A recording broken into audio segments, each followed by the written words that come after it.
Con relación a las limitaciones, los estudios de cohorte son ineficientes para evaluar enfermedades raras, porque estas enfermedades raras son enfermedades que, como su nombre lo indica, son enfermedades que son de baja frecuencia, son enfermedades que tienen una baja presentación.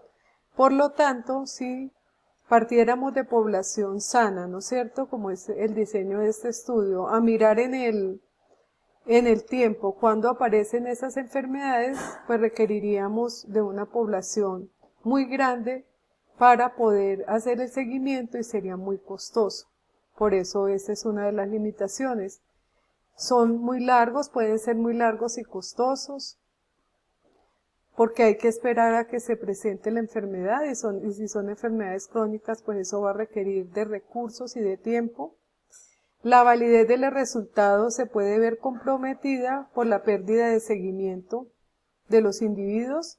¿Por qué? Porque si son enfermedades crónicas, los individuos se pueden morir, los individuos pueden cambiar de ciudad de domicilio, entonces eso puede hacer que hayan muchas pérdidas y eso es un aspecto que se tiene que controlar.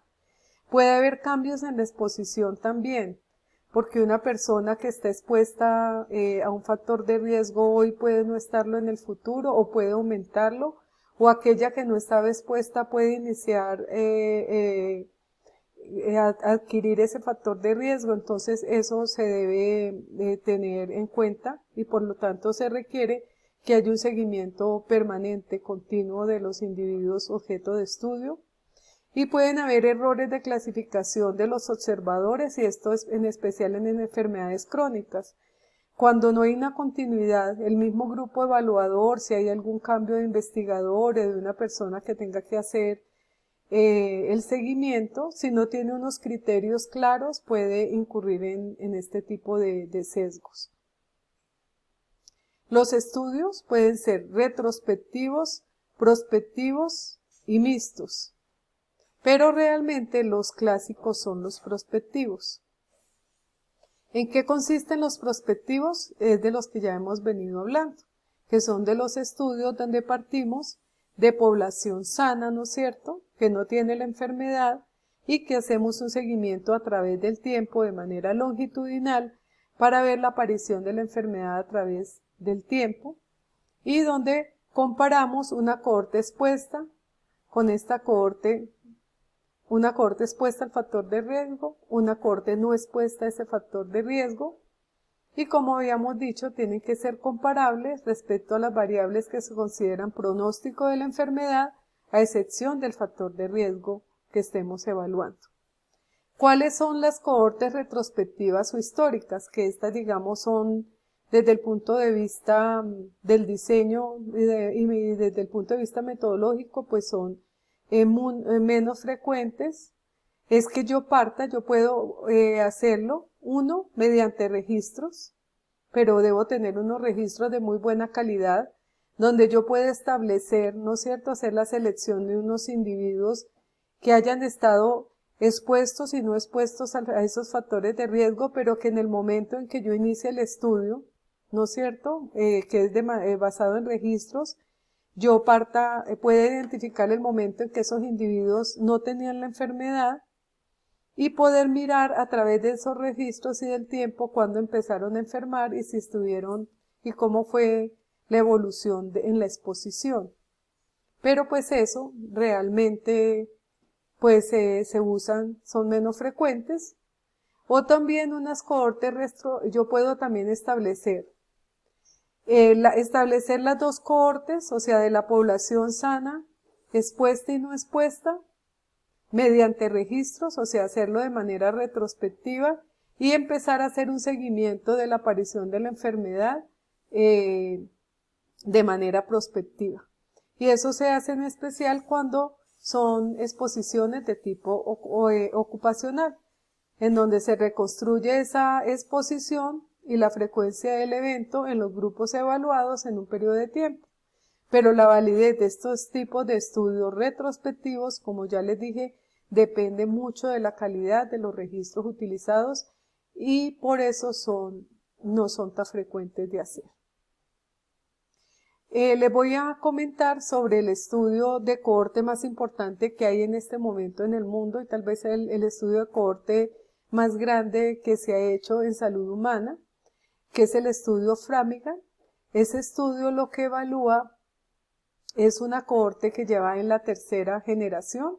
Empezó en el año 1948 con una población que vive en el estado de Framingham, en Massachusetts, en Estados Unidos, y se hizo un seguimiento, ¿no es cierto?, de personas de la población general que vivían en ese estado, en edades comprendidas entre los 30 y los 62 años, con la finalidad de ellos poder detectar factores asociados, factores de riesgo asociados con enfermedad cardíaca. Es uno de los estudios más importantes que han identificado factores de riesgo asociados a la enfermedad. Y ya van en la tercera generación, como ya les dije. Y el objetivo es identificar factores de riesgo cardiovascular. Entonces, ¿cuáles fueron los factores de riesgo? La hipertensión, el colesterol alto, el tabaquismo, la obesidad, la diabetes, la inactividad física, efectos de los factores relacionados con triglicéridos, los niveles de colesterol, HDL, la edad, el género de las personas, problemas psicosociales. Empezó con 5.202 adultos y ya van en los nietos de la primera cohorte. Es un estudio que ¿qué es lo que ha hecho? Ha evaluado que consiste que cada 2 años ellos hacen un examen clínico detallado de las personas incluidas en el estudio,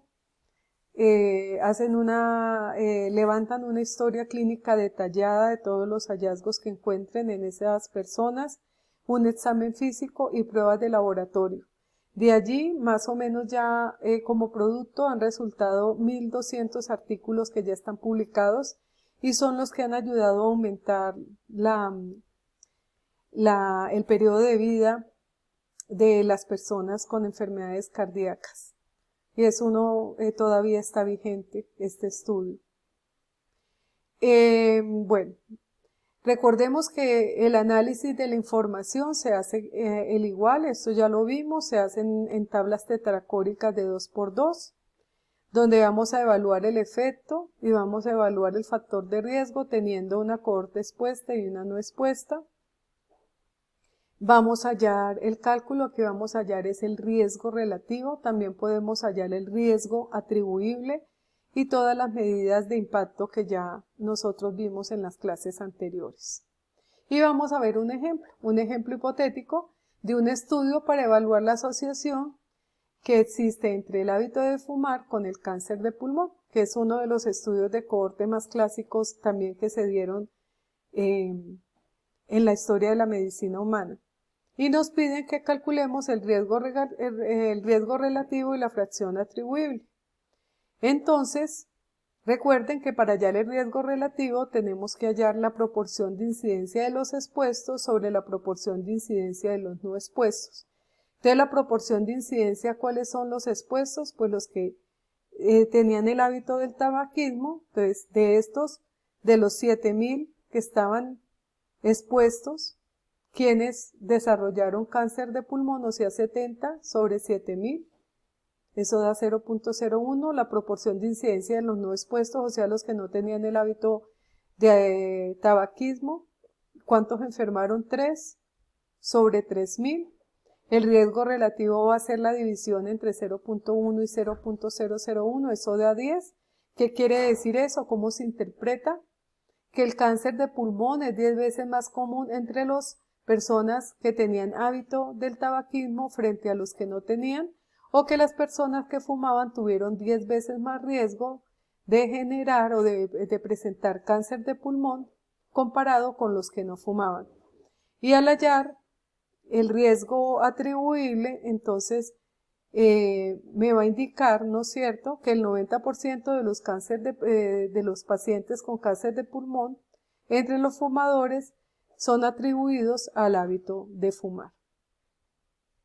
Este es otro ejemplo, es la relación, esta tabla 5 me va a presentar la relación de la exposición de trabajar en la cadena de sacrificio y la infección por brucela.